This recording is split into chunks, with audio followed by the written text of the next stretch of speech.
Maria Luísa Transdorf, biomédica, mestre, doutoranda da Unesp de Araraquara. Vai falar para nós agora sobre a vacina, a nossa esperança.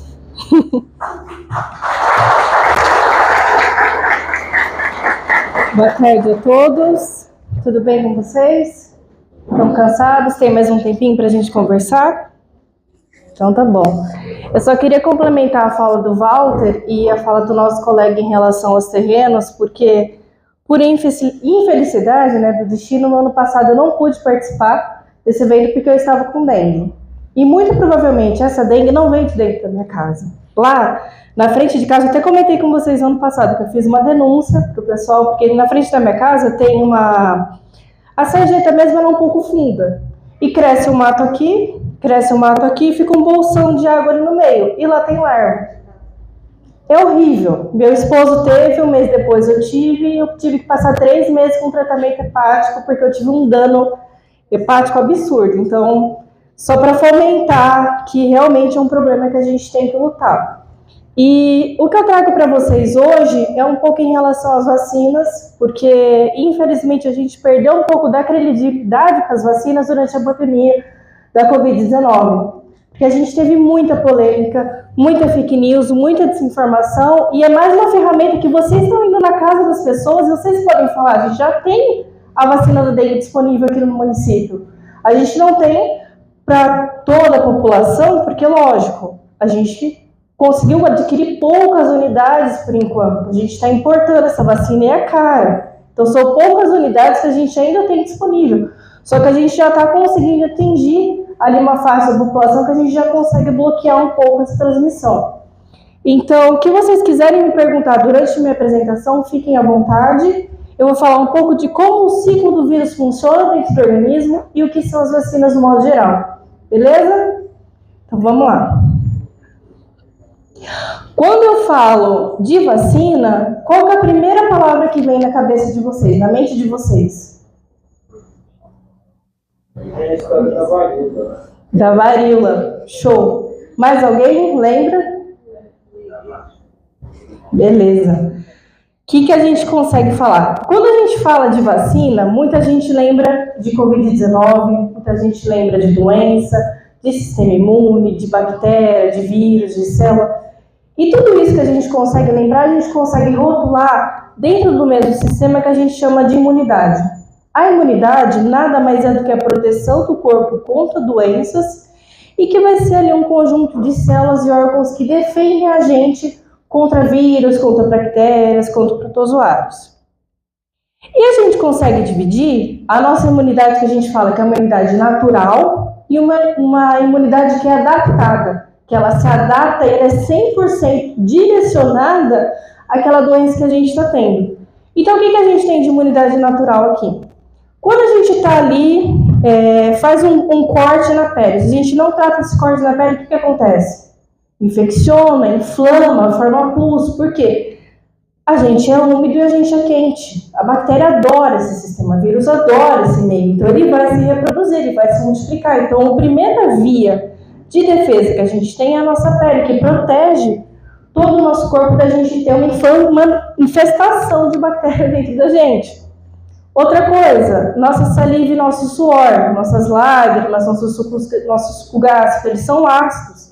Então, eles impedem com que as bactérias consigam se multiplicar, os vírus consigam se multiplicar nesse meio ácido.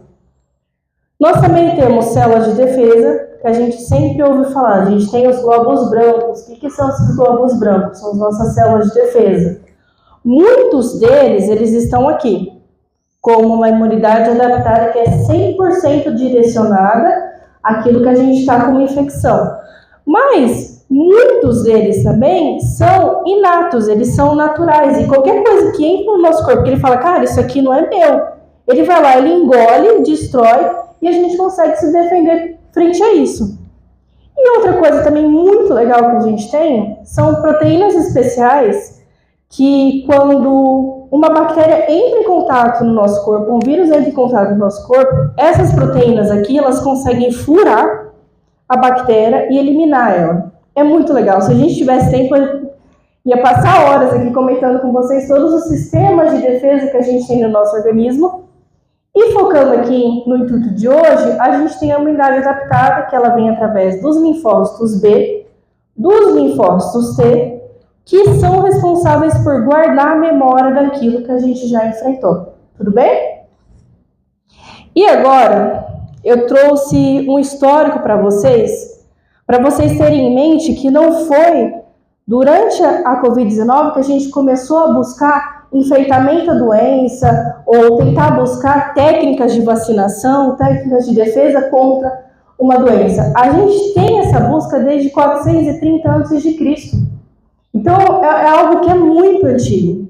A gente tem aqui relatos do Tucídides, ele era como se fosse um general ali de um exército, que nessa época aqui estava tendo a guerra do Peloponeso, que era a guerra entre Atenas e Esparta. E nessa época aqui dessa guerra tinha a peste bubônica. E ele reparava que os soldados que tinham a peste bubônica uma vez, eles não tinham a peste bubônica de novo. Então eles voltavam para a guerra. E muitos ficavam ali cuidando daqueles que estavam doentes. Então a gente começou a consolidar esse conhecimento que a gente tem atualmente em relação à imunidade aqui, 430 a.C., então é de muito, muito tempo atrás. Outro ponto importantíssimo que eu quero trazer para vocês, o processo da gente vacinar nada mais é do que a gente mostrar para o nosso corpo algo que ele tem que combater. A gente começou a fazer isso no século XV. Fazem muitos anos que a gente busca. E como que era feito? Era um processo que chamava valorização. Vocês lembram da varíola, que ela forma várias pústulas bem marcadas, bem fortes, igual da catapora, só que bem mais machucado mesmo. O que eles faziam aqui nessa época? Imaginavam que a varíola, o agente ali que estava causando a varíola, vinha dessas feridas. Eles pegavam essas feridas do paciente doente, maceravam e faziam uma pessoa saudável respirar essa ferida. O que acontecia? A pessoa não pegava varíola. Então a gente começou o processo vacinal aqui, no século XV. Outro ponto que a gente fala que é um marco, assim, um ganho do marco da vacinação, foi em 1798 com Edward Jenner. O nome vacina veio daqui, que vacina é proveniente de uma palavra do latim que é vatinus, que significa proveniente da vaca. Por quê? O Edward Jenner percebeu que pessoas que cuidavam de vacas, que eram aquelas senhoras que ordenhavam as vacas, elas não desenvolviam aquela varíola tão grave que a pessoa ficava muito, muito machucada. Ela só ficava com pequenas feridas nas mãos, que elas estavam em contato ali da vaquinha, ela só ficava com algumas feridas nas mãos. E ele pensou assim, cara, provavelmente o que está causando a varíola está aqui, nessa ferida. Então o que ele fez? Ele pegou esse machucadinho, pegou o pus mesmo desse machucado, pegou uma criança de 8 anos de idade, colocou o pus nessa criança e falou, fica aí que eu quero ver o que vai acontecer com você. Passou-se um tempo, o que aconteceu com a criança? Morreu? Não, ela estava bem, ela teve um pouquinho de febre, ficou um pouquinho doente, e estava tudo bem. Ele falou, cara, você está bem, eu vou fazer outra coisa com você. Ele pegou a varíola humana de um paciente muito ruim e colocou na criança. O que aconteceu com ele? Ele morreu? Ele sobreviveu, ele não desenvolveu a varíola. E ele publicou isso. A gente tem esse relato aqui como um dos primeiros relatos de artigo científico da vacinação ativa, que ele usou o vírus mesmo para poder imunizar alguém. Nessa época aqui, o que ele estava fazendo? Ele estava usando um vírus que a gente chama de atenuado, que o vírus da varíola é parecido, da varíola bovina, é parecido com o vírus da varíola humana, só que ele não causa ali todos os sinais e sintomas que a gente teria da varíola humana. E outro marco importantíssimo também que veio para a gente conseguir consolidar todo esse conhecimento em relação às vacinas, veio aqui em 1890 com o Berg e o Kitasato. A gente tinha lá, beleza, a pessoa pegou doença uma vez, não pega de novo. Evoluímos mais um tempo. A gente consegue usar a ferida para inocular no outro para ele não ter doença. Aqui a gente já fundamentou mesmo a parte da vacina. A gente consegue imunizar produzindo alguma coisa que são as vacinas. E aqui, em 1890, a gente falou, existem os anticorpos que são os responsáveis por trazer imunidade para a gente. Então aqui, em 1990, fazem o quê? Mais de 200 anos, que a gente consolidou o conhecimento que dentro da gente a gente tinha essa capacidade de poder se defender contra a infecção. E aqui eu trouxe algo que foi assim, eu fiquei impressionada, no próximo slide vocês vão ver, que quando houve a busca da OMS de tentar erradicar a varíola no mundo, né, em escala global, todo o processo para a erradicação da varíola levou 13 anos. Foi de 1967 a 1980. A gente levou 13 anos para a gente conseguir eliminar a varíola de todo mundo, do mundo inteiro, de escala global. A gente não tem mais a varíola circulando. E a gente conseguiu aumentar a expectativa de vida em 7 anos. Com apenas uma ferramenta, que foi a gente conseguir eliminar a varíola numa escala global. E o que é legal é que durante 13 anos foram investidos 300 milhões de dólares durante todo o processo de eliminação da varíola. E todos os dias, aqui desconfigurou um pouquinho, mas todos os dias no mundo todo nós gastamos 20 bilhões de dólares. Então olha a diferença que é a gente ter uma ação preventiva e ter uma ação que já trata aquela doença já estabelecida. Isso aqui não é só em relação à varíola, em relação a todas as doenças, mas a gente consegue ver uma diferença bem distante de valores de investimento. E que eu trago aqui para vocês saírem daqui com isso na mente, os benefícios que a gente tem em relação ao processo vacinal, que é a proteção coletiva. Quanto mais gente que está vacinada, mais a comunidade toda em si ela está vacinada. Vocês lembram de imunidade de rebanho? Que a gente falou tanto da Covid, imunidade de rebanho, imunidade de rebanho. O que a imunidade de rebanho é, gente? É a gente vacinar uma porcentagem da população que a gente consegue barrar essa doença de circular. E como a gente faz isso? Ou a pessoa fica doente, ou a pessoa é vacinada.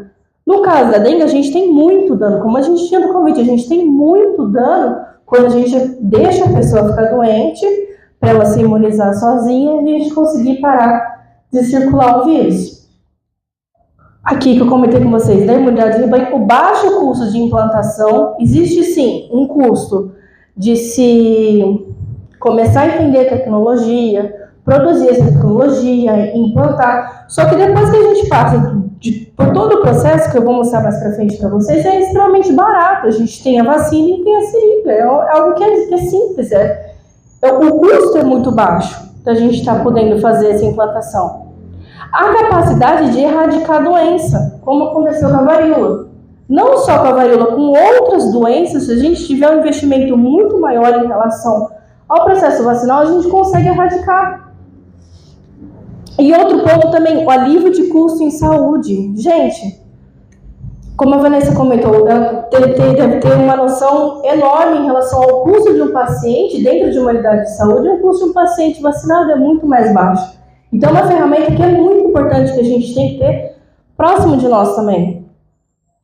E, para começar, o que são as vacinas, então? As vacinas, elas ensinam o corpo a reconhecer e se defender eficazmente contra agente infeccioso específico, como vírus e bactérias, antes que ele cause a doença. Como? Produzindo anticorpo. Vou mostrar para vocês mais para frente como é que é esse sistema.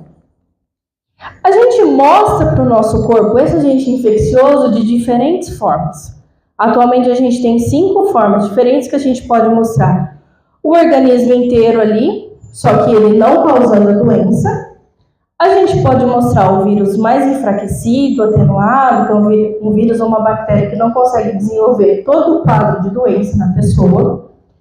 Da forma inativada, eu coloco morto aqui entre aspas, porque o vírus a gente não consegue considerar ele como uma partícula viva. A bactéria, sim, a gente consegue falar que ele é vivo. Então a gente fala que é inativado, que ele está ali morto, entre aspas. Fragmentos específicos, porque os vírus e as bactérias, eles têm uma camada de proteína ao redor deles. Então a gente consegue pegar esse pedacinho de proteína, pôr na vacina e falar, ó, quando você entrar para o nosso corpo, quando você entrar em contato com isso aqui não é nosso, tá? Você vai começar a produzir anticorpo contra isso aqui. E o que foi muito polêmico durante a Covid-19, que são as vacinas de RNA. O que são as vacinas de RNA? Nada mais, nada menos. Quando a gente tem uma gotinha de óleo num monte de água, a gente tem uma gotinha de óleo aqui e uma gotinha de óleo aqui. Depois de um tempo, o que acontece com essas duas gotinhas de óleo? Elas se juntam, exatamente. Como que é o processo da vacina de RNA? As nossas células são como se fossem esferas de óleo, são como se fossem gotinhas de óleo. Nossa parede celular, que a gente fala, é uma gordura, é um óleo com um pouquinho de água dentro. Basicamente é isso.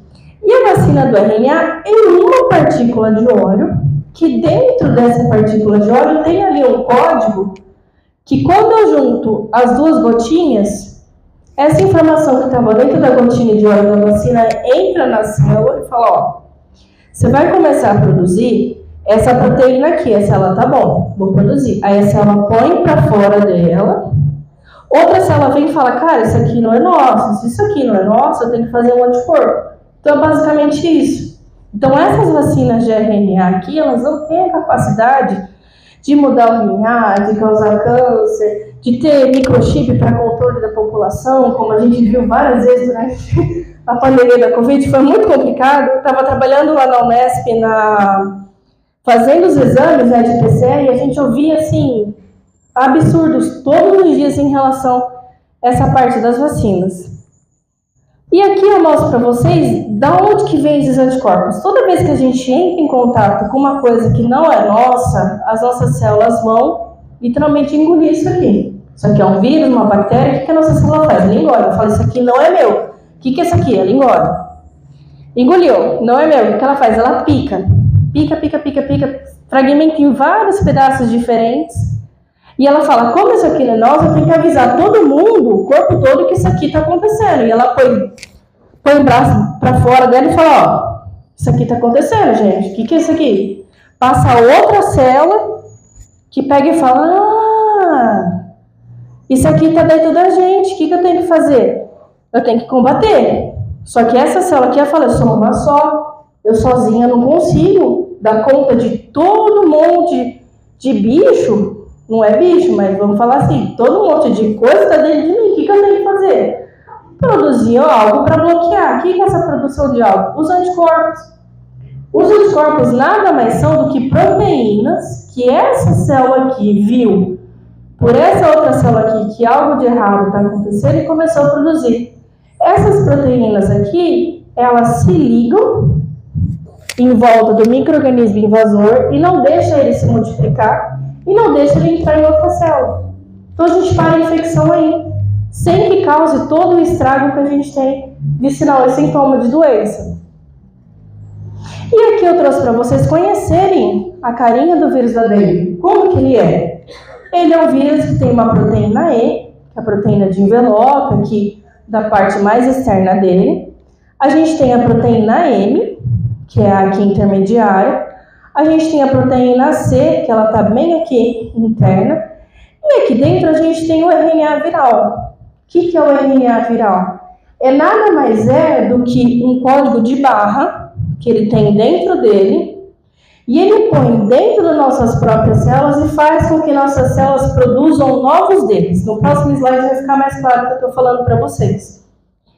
E nós temos outras proteínas que não são estruturais, são proteínas que auxiliam ali a replicação desse vírus. A gente tem o NS1, 2, A3, A4. A NS1 a gente fala que é o nosso biomarcador de diagnóstico da dengue, porque o vírus produz muito dela, porque ela organiza todo o processo que o vírus faz. Quando o vírus infecta uma célula e libera o material genético dentro dele, ele produz as estruturais e produz ela. Porque ela que fala, essa partezinha vermelha tem que grudar nessa partezinha azul, que tem que grudar nessa partezinha roxa, aí tem que vir essa membrana, ele organiza tudo. Então ela é a principal proteína que ele está expressando. Por isso que a gente usa a NS1 como marcador. Tá bom? Isso aqui é só para conhecimento de vocês, para vocês levarem como conhecimento. E aqui o que acontece? A gente tem receptor do vírus da dengue, que a gente fala que é como se fosse uma escovinha assim que as células têm para fora dela. A gente tem esse receptor em todas as nossas células do corpo. Então, o grande problema do vírus da dengue é que ele não tem preferência por célula, como a gente tem no vírus da gripe, como a gente tem por a doença bacteriana, que vai ter para o nosso sistema respiratório, essa infecção mais voltada. Ele consegue fazer essa ligação aqui em todas as células. Então, a gente tem uma viremia, quando a gente tem casos de dengue, absurda, porque ele consegue fazer esse processo de replicação em todas as células. Isso é complicadíssimo. E o que acontece aqui? Eu tenho aqui essa escovinha, né, que fica ali para fora, fica a mãozinha assim para fora da célula. Quando o vírus passa, a célula gruda e segura ele. Esse grudar e segurar o vírus, a célula entende que ela tem que internalizar. Então, o que é isso aqui que eu peguei?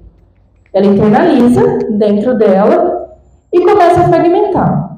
Quando ela fragmenta, aí que vem o problema. Por quê? Dentro daquele código que tem lá dentro do vírus, aquele código de barra, ele libera esse pedacinho aqui de código de barra e fica livre para a célula.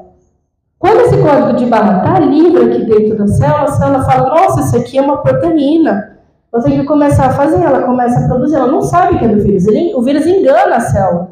Ela acha que isso aqui é dela e ela tem que fazer, é uma função ali do dia que ela tem que fazer. Então ela começa a produzir essas proteínas. Todas essas proteínas livres fazem a montagem do vírus novo. Isso acontece várias vezes até a célula ficar extremamente inchada e romper. O que a gente viu da gente ter o líquido ali livre na nossa cavidade torácica, na nossa cavidade pulmonar, além de ser da fragilidade dos capilares, é porque a gente tem um rompimento de célula em todo o nosso corpo. E nossa célula é água dentro dela, ela é aquela capinha de gordura e água. Então, quando eu tenho um rompimento dessa célula aqui para liberação dos novos vírus, eu estou perdendo água no meio também. É aí que vem esse choque dessa diferença de volume também que a gente observa muito bem na dengue. E aqui eu trouxe para trazer para vocês a esperança que a gente tem agora, que é em relação à vacinação. A gente tem a Qdenga, que ela é o vírus atenuado tetravalente. O que isso quer dizer? É um vírus fraquinho, é um vírus que ele não consegue causar infecção. Ele tem na superfície dele a cara do vírus 1, a cara do vírus 2, a cara do vírus 3, a cara do vírus 4. Então, quando a gente entra em contato com ele, nosso corpo produz anticorpo para os 4. Beleza? Ela é produzida pela Takeda Pharmaceutical. A gente consegue usar uma faixa bem grande de idade, aqui dos 4 aos 60 anos de idade. Ela pode ser tomada independente se a pessoa teve dengue anterior ou não. A próxima que eu vou mostrar para vocês, ela só pode ser utilizada para as pessoas que já tiveram um quadro de dengue. Ela é utilizada em 2 doses de forma subcutânea, então no braço, no intervalo de 3 meses em cada uma.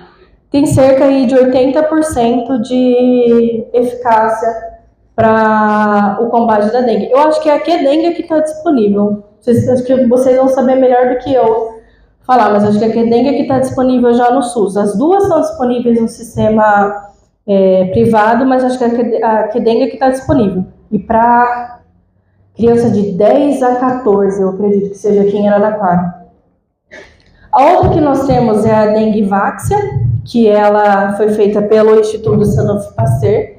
Ela é quimérica com o vírus vivo atenuado, então também tem a carinha do vírus 1, 2, 3 e 4 na superfície dele. A gente tem uma aplicação um pouco mais baixa, né, uma faixa de aplicação dela um pouco mais baixa, ali para as pessoas de 9 a 45 anos. Ela é utilizada somente para indivíduos que já tiveram infecção prévia confirmada, porque quando a gente usa ela numa pessoa que não teve dengue prévia, a gente tem um negócio que a gente tem como se fosse uma cascata de citocina inflamatória no paciente, que a pessoa pode ter um agravamento bem grande do quadro. Então essa daqui é utilizada só para quem já teve a dengue de forma prévia. Em vez de 2 doses, ela é aplicada em 3 doses e no intervalo de 6 a 12 meses, com uma eficácia bem grande também ali, de 76% de prevenção da dengue. Beleza? Aqui eu trouxe um esqueminha só para elucidar para vocês como que é o processo da gente conseguir produzir uma vacina. Que a gente teve muita polêmica também durante a Covid-19, que foi uma vacina que saiu extremamente rápido. Por que saiu extremamente rápido? Porque era uma doença que estava afetando o mundo inteiro. Não era só uma doença que estava afetando a gente, que é um país pobre. Que, querendo ou não, a dengue é doença de país pobre emergente, de país tropical. Então, grandes empresas, grandes indústrias não têm muito interesse de se buscar a solução do problema de algo que não está afetando um público geral, está afetando ali uma faixa um pouco menor populacional. Então, isso aqui, em teoria, de uma forma bem assim, perfeita, nós levamos uns 10 anos para a gente conseguir, uns 10, 12 anos para a gente conseguir uma vacina disponível no mercado. Mas o que acontece muito, a gente passa muito tempo aqui na parte de pesquisa científica, que é a gente descobriu uma planta, descobriu um animal, descobriu um produto químico, descobriu alguma coisa que eu posso ali usar para modelar uma vacina, para ela ser parecida com um pedacinho do meu vírus, um pedacinho da minha bactéria ser utilizada como vacina. Os estudos pré-clínicos, uma média ali de 2 anos, que aqui os estudos pré-clínicos, que eles são? São os testes em animais. A gente imuniza um ratinho, imuniza um coelho, depois passa para animais maiores, imuniza um cachorro, um macaco, e vê se tem mesmo a eficácia dessa imunização. Aqui no desenvolvimento clínico, que passa de 5 a 9 anos, a gente já está na fase de teste em humano, nos testes, numa faixa ali da população que a gente acredita que a gente consegue avaliar bem essa ação da vacina.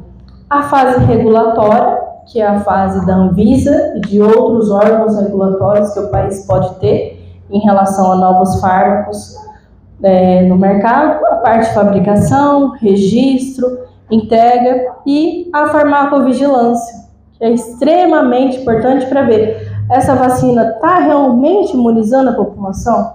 Eu estou conseguindo conter essa doença ali naquela população através da utilização da vacina? E aqui eu trouxe como um sinal de alerta, porque vocês ouviram isso de manhã, eu vou reafirmar isso com vocês hoje e agora. Vocês são multiplicadores da informação correta, multiplicadores de saúde. Então, vocês têm que ter muito afiado isso aqui na mente de vocês, que ivermectina não é eficaz para combater dengue. Vocês devem ouvir absurdos quando vocês passam nas casas ou que vocês estão ali nas unidades de saúde, que, o amigo do meu cunhado, quando estava com dengue, tomou água de berinjela e ele melhorou. Posso usar? Em vez de tomar soro no postinho? Outra coisa que foi complicadíssima. Eles fizeram um vídeo do Drauzio Varela com inteligência artificial perfeito, como se fosse ele falando mesmo, dizendo que a vacina da dengue é transgênica, altera o DNA e causa câncer. Então a gente tem uma ferramenta linda na nossa mão e a gente tem isso aqui na internet circulando. É complicado, é complicado. Olha isso aqui, folha de mamão não cura dengue.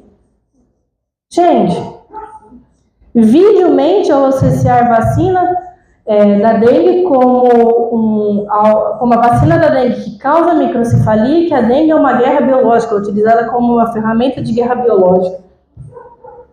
Então é complicado, né?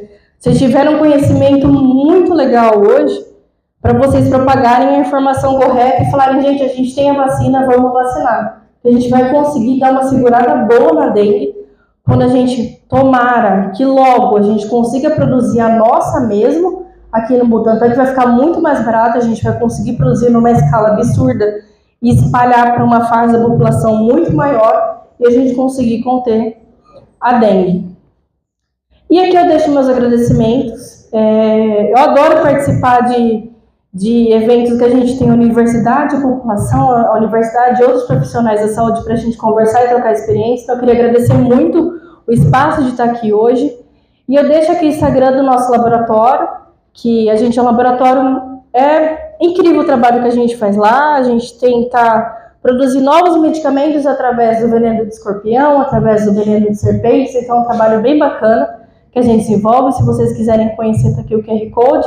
Eu queria agradecer a todos pelo tempo que vocês dispensaram aqui com a gente. Obrigada.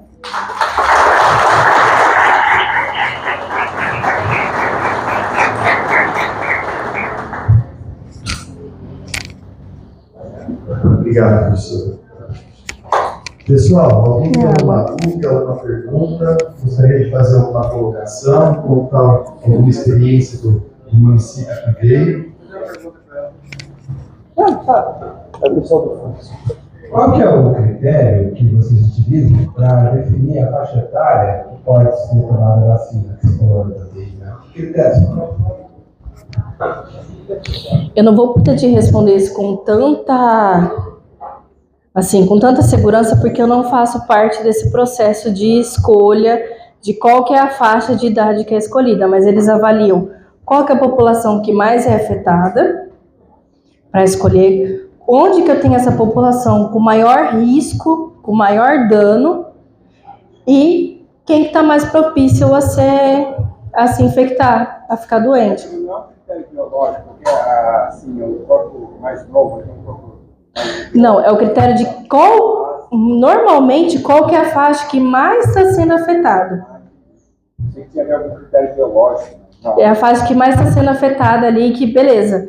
Da parte do Covid, a gente acabou escolhendo os idosos para serem vacinados primeiro e depois o restante da população, porque os idosos eles estavam ali mais imunodeprimidos, então a gente tentou segurar um pouquinho ali aquela infecção nessa faixa mais de idade. E agora as crianças, eu acredito aí, é uma opinião particular minha, não é uma opinião que é realmente isso, mas a criança, quando ela está com dengue, ela tem uma febre absurda e perde líquido muito fácil. Criança pitiquinha com febre e perda de líquido, ela convulsiona muito fácil.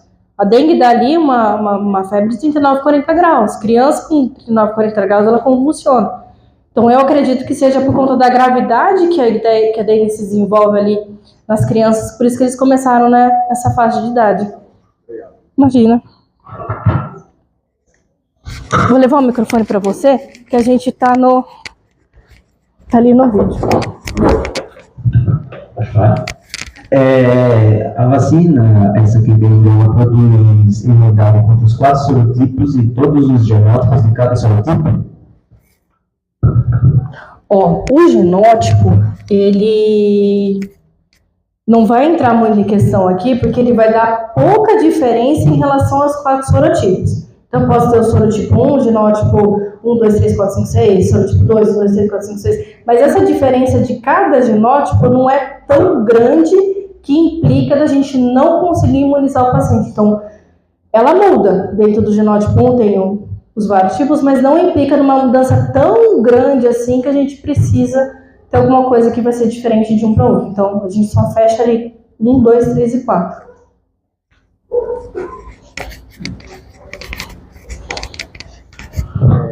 A gente está administrando essa vacina aqui para as crianças, adolescentes.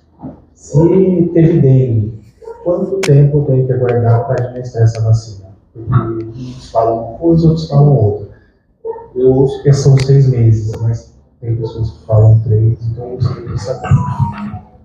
Não vou conseguir te confirmar isso 100%, que é o pessoal do CESA que tem essa informação. Mas eu acredito que são esses 6 meses que o Ministério da Saúde está preconizando. Tem que dar uma olhada depois nas diretrizes do Ministério da Saúde. Show!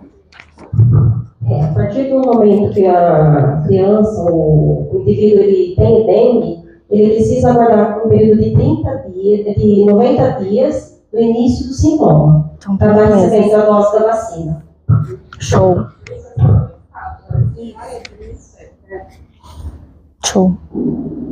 Ali no fundo.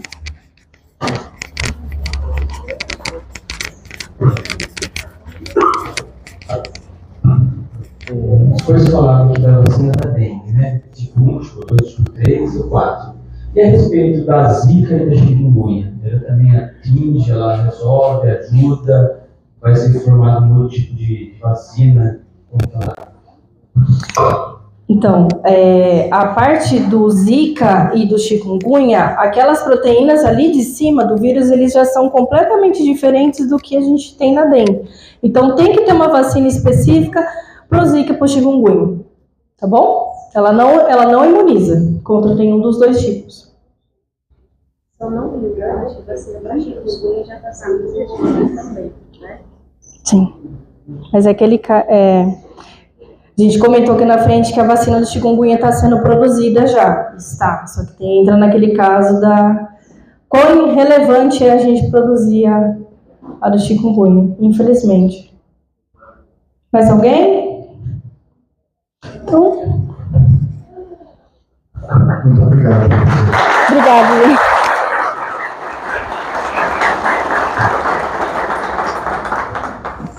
Pessoal, uma tarde muito proveitosa, uma manhã muito proveitosa, um dia muito proveitoso, né?